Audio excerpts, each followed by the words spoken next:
Welcome along, everyone, to sunny Spain, specifically to the Circuit de Barcelona Catalunya. So many great moments in Formula One history have been written at this very track over the years, including Michael Schumacher's first win for Ferrari back in '96. That win was in the rain. We might have better weather here today, but we're just as overjoyed to be at the Spanish Grand Prix. It's an updated track at Catalunya, and we welcome the removal of the chicane in the final sector, shortening lap times and reducing the total running to 2.9 miles and 14 turns. This was actually the original setup for the track, but it hasn't been used since 2007. So with the race not far away from starting, here's what today's grid rundown looks like. What a qualifying yesterday for George Russell. He'll start today's race from pole position, and Lando Norris lines up alongside. Looking down the rest of the grid, we have Sainz, Gasly, Andrea Kimi Antonelli, and Albon, Tsunoda, Piastri, Lawson, and Isaac Hadjar, O'Sullivan, Pepe Marti, Franco Colapinto, and Mayer, Behrman, Crawford, Gabriel Bortoleto, and Paul Aaron, Stroll, Ocon, Maloney, and Nico Hülkenberg rounds off the grid. And now it's time to head down to the track. And joining me in the commentary box this afternoon, the First Lady of World Motorsports, Naomi Schiff. Here we go then, the formation lap is underway and the track temperature looks warm. That may or may not play into some of the team's hands in today's race.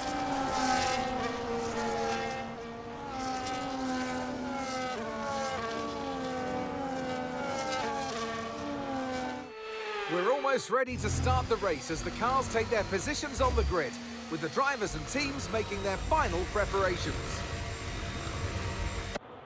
All right, guys, here we are in Spain, driving as Lando Norris. We're starting on the front row next to George Russell. Feeling really good about this race. Felt really good in practice.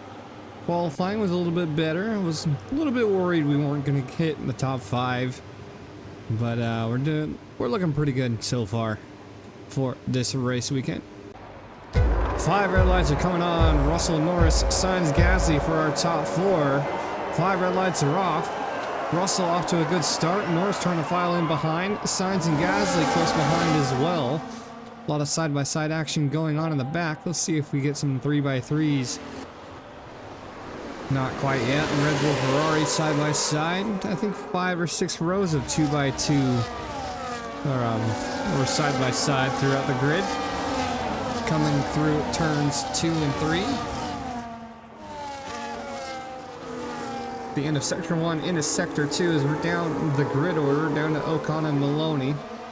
So we see the gaps are starting to form. Lawson and Hadjar are going back and forth for position for P8. Because they're still side by side.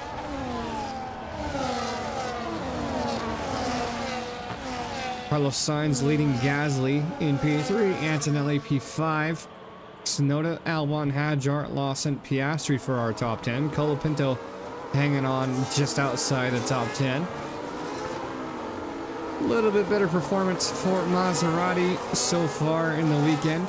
See where they finish their race as we see, I believe Audi's still pretty much holding on pretty well. Lawson in the Honda, Stroll P17, so they are pretty midfield as we finish up lap 2. No overtake for Norris yet on George Russell, but we have Antonelli and Gasly side by side coming into turn 1 down that main straight. 3 wide there between Hadjar, Lawson, and I believe that was Piastri. We saw a little bit of ghosting there to avoid any incidents. Maserati looking pretty good in this overcast weather, but that shade of blue.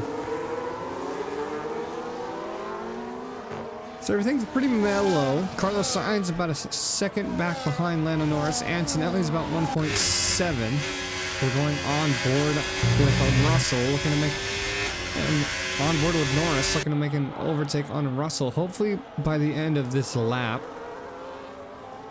The turn 10, turn 11. Very tricky for us as it's pretty much a large S curve and it's uphill.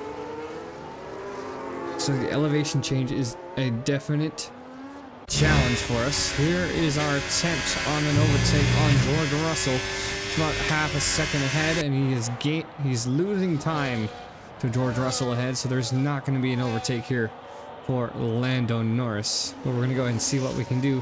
Tsunoda and Gasly fighting for position. Gasly losing position in that Ferrari as his teammate Albon is sitting farther back. Hadjar Lawson still going at it as they're sitting ahead of the McLarens. O'Sullivan, Bortoletto, I believe, were the ones I saw switching positions. So we see the gap starting to close yet again between Russell and Norris. So an inter-team battle going on here at the front of the grid for Spain. Mercedes with Carlos Sainz P3, Antonelli P4 for them. And then Ferrari P6, P7 at the time. Lap 4, the end of lap 4 was the next attempt for Lando Norris. So we're going to make a move on the inside. No, Russell's going to be moving to the inside. Norris on the outside. We see Carlos Sainz and dropped back now about 3.4, 3.5 seconds or so. Two Ferraris trying to catch up to Tsunoda to make a move. There's the other Red Bull of Cali Mayers back in P12. Hadjar side by side yet again with Lawson. They've been going at it pretty well so far in this race. O'Sullivan and Stroll, I believe they were doing it again earlier. Hulkenberg and Ocon. As we see, that gap is about 3 seconds between George Russell and Carlos Sainz. So both Konnersports, both Mercedes, both Red Bulls, or no, both Ferraris in the top 10. One Maserati, one McLaren, one Honda, and one Red Bull. Or one Ford. Yeah, Red Bull Ford.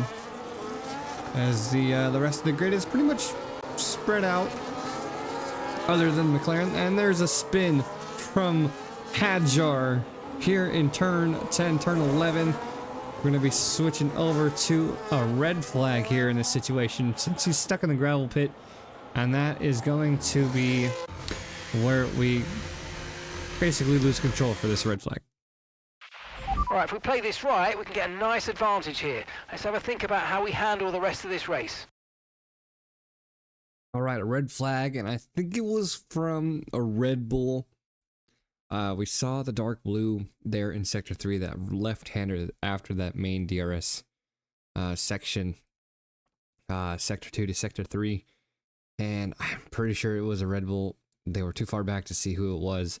I'll have to look back at that after we restart. But it is an early red flag, pushing us to a one-stop strategy after this. From one set of soft tires to another set of soft tires. See if it will be beneficial to run mediums in this situation, and it does not look like it. But it is about the same tire wear. If we were to stay on the same set of mediums, I believe. Yeah. 74% tire wear. 75. Yeah, we're gonna go ahead and stick with the soft to soft for this restart and go from there. So let's get to it. All right, we're quickly back on to the race. 5 red lights are on, and we are off. You see Hadjar back down to P20 after that spin in turn 10. He's going to have a lot of ground to make up, and that's going to be knocking out one pit stop for this race, making it a 2-stop race for today. A lot of drivers side by side coming through the first few corners. Norris holding on to the lead yet again, as Russell was leading later early on. Antonelli Sainz still P3, P4. Tsunoda still holding on to P5. The McLaren of Piastri, he's back in P18. He was affected in that red flag situation. Bortoletto in the Audi in P12, Crawford P16, as they were able to gain a few positions from that situation. As we see Not really any gaps yet here on lap 8. It's still pretty early for this race, as we see pretty much the same thing happening like we did on lap 1, but everybody's still pretty much staying close together. We see Behrman, he dropped down under over a second there behind Stroll, so he's losing pace behind Stroll in the Toyota. So we see Russell trying to make a move on Lando Norris on lap 8. It's all battery, no DRS here into turn 1 on lap 9. It's going to be most of the drivers on soft tires, and not everybody. I believe Carlos Sainz is on a set of mediums, if I recall. But is Norris holding on to P1 for now against George Russell? Russell's obviously going to have another overtake attempt once we get to the end of this lap.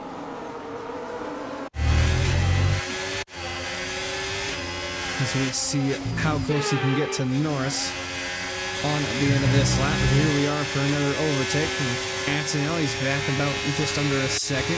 Carlos Sainz sitting behind. You can see them in the background as Russell making the move on Norris. Norris not able to make a fight there. Albon and Gasly side by side coming into turn 1 ahead of Colapinto. And then it's going to be single file back behind them until Crawford, Ocon, Behrman. I'm pretty sure I said this before in previous races. The Audi and the Toyota look so similar. You can barely tell them apart when they're moving around like that on the track. But we're going to be looking at some of the other gaps. Ocon already 5.5 seconds back behind Lance Stroll for P14. That's going to be the first big gap. The second big gap is going to be Gasly, about 1.5 seconds behind Tsunoda. As we're back on board with Norris for the end of that lap. Now Ocon, P15, lap 14. He's looking to close the gap on Stroll. He's about 2.5 seconds back behind him. But he has Piastri in the McLaren tailing him. Hajar P18 trying to gain a few more positions from his good start on the race weekend. And that's going to be very tough for him. And so we see a little bit of a pitch from Ocon. It's going to be smoke coming from his car. That's going to be an early retirement for him here on lap 14 of 33. Pulling up a yellow flag in sector 3, but it's not going to be enough for a safety car, virtual safety car, or anything like that. But he's going to be pulling off to where the old chicane was. There, he's behind the leaderboard and one of the other banners. But we're going back over to Russell and Norris. The gap between the two is already 4.5 seconds. 4.5 drivers. I don't know. But Antonelli is about 2 seconds back behind Norris. Carlos Sainz is still close behind his own teammate. And I just now noticed, I think we went through pits, I'm not quite sure. Albon is back in P13. That may have been from the red flag. As we go through on board with Hajar, he's looking to make a few positions up as he's tailing behind Piastri P17. And there's Paul Aaron P16. So we're going to see what he can do. But we're going to have to wait for that because he's going to be coming into the pits. He's going to be the first one after the red flag to be coming into the pits. A little bit too much speed for him. As we see what kind of pit strategies our teams are going to have. Russell ahead of Norris by 7.5 seconds. Antonelli another 3.5 seconds behind Norris. Then we have Tsunoda about 4.2 seconds behind Carlos Sainz. Gasly's about another 2 seconds. Lawson's about another just under 6 seconds. Mayer another 2 seconds. Very widespread throughout the top 10, and then after that everybody's pretty close together. Bortoletto P13, he is just over 2 seconds behind O'Sullivan. And then we have some bigger gaps in the backfield with Crawford as we're watching Antonelli speeding into the pit lane. We see Tsunoda coming into the pits behind him. So we're going to see if he can keep that gap on Tsunoda. Onto a set of medium tires to the end of the race. Issue on the right front. On board with Tsunoda, he's going to have an issue with the left front tires. So it's still going to be an ongoing issue throughout the season. Colton coming in for his stop. Looks like there's no issue for him. So he's looking to make up ground as he's coming out behind Bortoletto. Lance Stroll, no issue for him in the Aston Martin Honda. We missed the pit stop for Pepe Marti, but we did see Bortoletto briefly. As we go through the rest, Maloney ahead of Hadjar for his pit stop. And actually, it's going to be the final race for Lotus. So yeah, next time out in Silverstone, we're going to have the new team to replace Lotus with, I don't know if I'm going to do a full driver transfer for both drivers, but we'll have to wait and see what we can do with the database editor, or the Paddock Labs editor. As we see Norris coming in for his pit stop, Carlos Sainz sitting behind. So Norris is going to be going on to a new set of medium tires. And then I think that Sainz coming on to a new set of mediums as well. So I think he had 2 mediums. Gasly staying out for a late pit stop. 20 seconds between Gasly and Russell.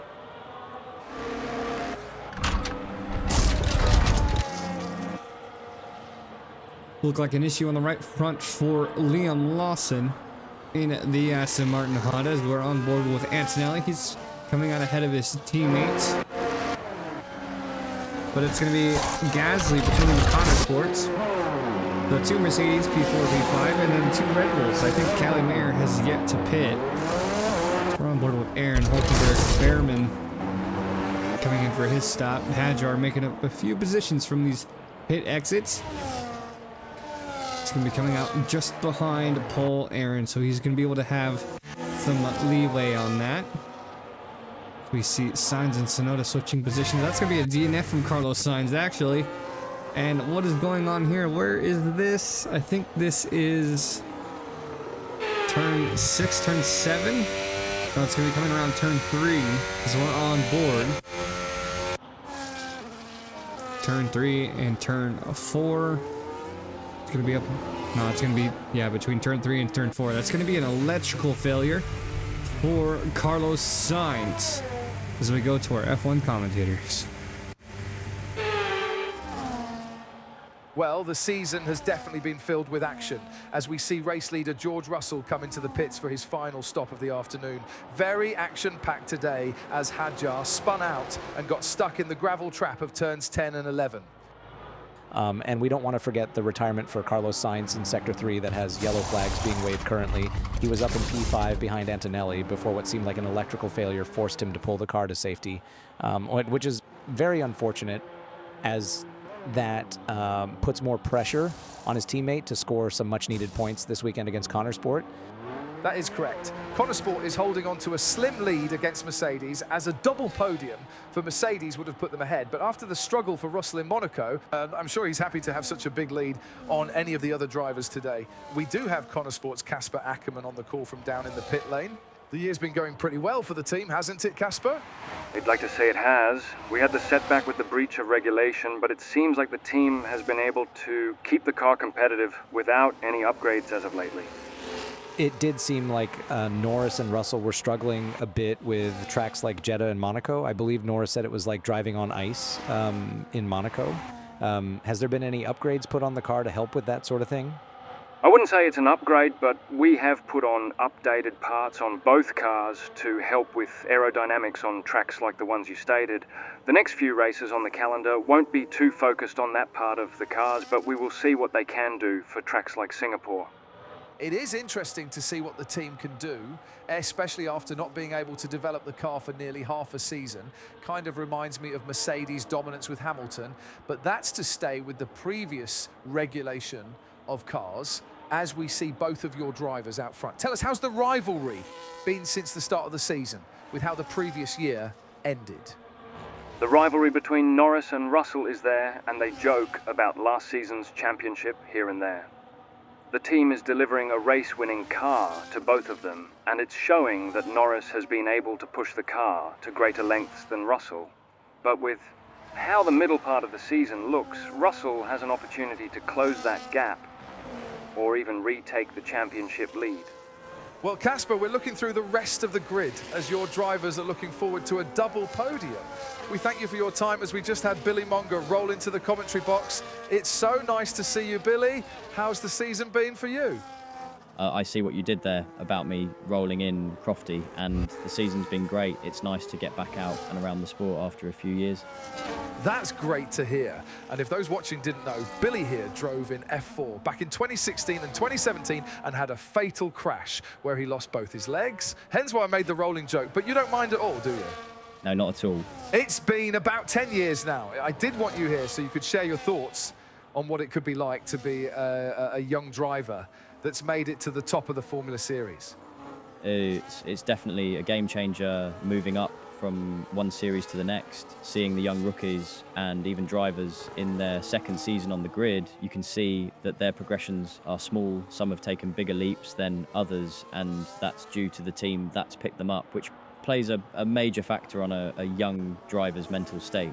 I did want to ask about that. We know how physically demanding the Formula One series can be, even for reserve or junior category drivers in practice sessions, but how is it really on the mental and emotional side? It can be devastating. Take me, for example, I was in a good standing position with my team, had points on the season, then the rest of my season and career was taken from me, and that's the risk of the sport. Any of these drivers on the grid, especially the younger drivers, can lose their seat at any moment for any reason, and that plays a heavy toll on the mind. We're, of course, trained to not think about that because we have to focus on what's right there in the moment, but so much more goes on in the mind than you see on cameras or television. That's some very good insight on what our younger drivers could be thinking. I wanted to hear your thoughts as if you were on that grid right now, if you hadn't had your accident. It would be the world to be out on track again. I've sat in the older F1 cars, but not this regulation of car, and I love Spain, so I'd be having a blast. And if I were to be on one of the teams, I'd have to go with Porsche or Maserati. The cars look great and sound even better up close. Well, Billy, I'm so glad that we were able to see you here in person, and I hope you get to enjoy the rest of this Formula season. It would be great to have you here in the commentary box again. Thank you, Crofty. It's been a pleasure to finally see what it's like to be in here. Of course, and as we turn our attention back to the front of the grid, we have both Konnersport cars shooting for the top spots on the podium. But we have noticed that Antonelli is closing in on Lando Norris for second place. Let's get back to the action. And there's been a lot of action lately within these last few laps. As if you guys remember, before the commentary, Carlos Sainz hit that retirement. Russell ahead of Norris by 14 seconds. Now 28 seconds by the second to last lap. We see Antonelli closing in as we're switching on board with him. He's going to be making an overtake on those medium tires. We see Norris charging battery for later in the lap as it's the final lap now. So Russell, he's basically 30 seconds ahead. He's going to be confirming, or as long as he can finish, he can be on the top step of that podium. But we have Antonelli P2 and Lando Norris conserving battery in P3, so that's going to be the highlight of this last segment of the race. Trying to see what he can do coming through turns 7 and 8. Or no, turn 5 and 6 here. Now that's turn 7 and 8. On these soft tires. So coming around the fast right-hander of turn 9. He's going to have DRS, but it's not going to be enough in order for him to close in. Maybe turn 10, 11, 12. But that's going to be George Russell for P1 here in Spain. As we see a couple cars that were lapped behind him. And then we have Andrea Kimi Antonelli fighting against Lando Norris coming around the final corner of turn 14. And that's not going to be enough for Lando Norris. That's going to be P2 for Antonelli and P3 for Lando Norris. Here's the checkered flag. Here's our winner. By George, he's done it. Russell wins.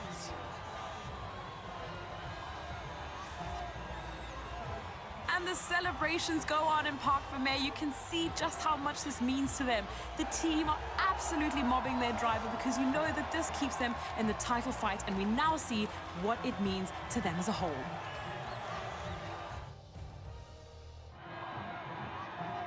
And it's time for for that special moment for our special 3 today. The podium awaits our top 3 finishers. By George, he was good today. The top step awaits for George Russell.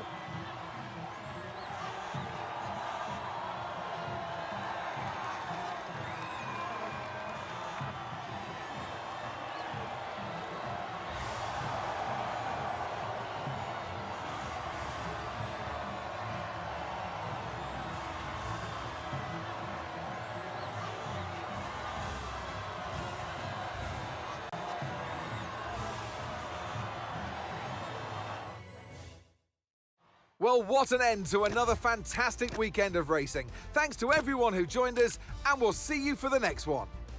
All right, there we have it. A very interesting Spanish Grand Prix, Spain Grand Prix. Spanish Grand Prix with an early red flag from a spin from a Red Bull. As Sonoda P5, Calimere P7 from P14. And they gave driver of the day to Lance Stroll from P19 to P12, so I don't know why he got that. Let's see here. Who else has done good? Jack Crawford, Gabriel Bortoletto in the Audis doing good. Both gaining positions. Nico Hulkenberg coming from last place up to P16. The bottom 5 who finished the race were a lap down. Carlos Sainz with that late retirement. Esteban Ocon with that retirement after the red flag.